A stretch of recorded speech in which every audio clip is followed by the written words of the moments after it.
বাস্তুশাস্ত্র মতে বাস্তুতে যতগুলি স্থান রয়েছে তার মধ্যে একটি অত্যন্ত গুরুত্বপূর্ণ স্থান হচ্ছে ব্রহ্মস্থান। এই ব্রহ্মস্থান হচ্ছে ঘরের মিডিল অংশ হচ্ছে ব্রহ্মস্থান, অর্থাৎ বাস্তুদেবতা যেভাবে শুয়ে থাকে তার নাভি যেই অংশে থাকে সেটা হচ্ছে ব্রহ্মস্থান। এই জায়গা যদি খারাপ থাকে তাহলে আপনাদের জীবনে নানা রকম সমস্যা তৈরি হতে পারে।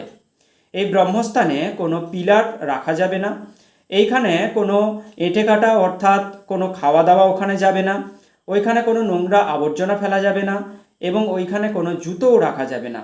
অর্থাৎ ওই জায়গাটিকে আপনাকে শুদ্ধ অবস্থায় রাখতে হবে। অর্থাৎ ওই জায়গাতে আপনি কোনো দেবতাকে প্রতিষ্ঠা করতে পারেন, ওইখানে বসাতে পারেন এবং ওইখানে কোনো শৌখিন গাছপালাও রাখতে পারেন এবং ওইখানে আপনারা কোনো পেরেক বা পিন জাতীয় বা কোনো লোহা জাতীয় কিন্তু পোতা যাবে না।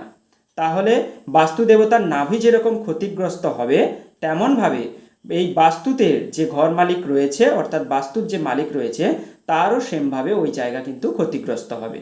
তার জন্য ওই ব্রহ্মস্থানকে আপনাকে সঠিকভাবে রাখা প্রয়োজন।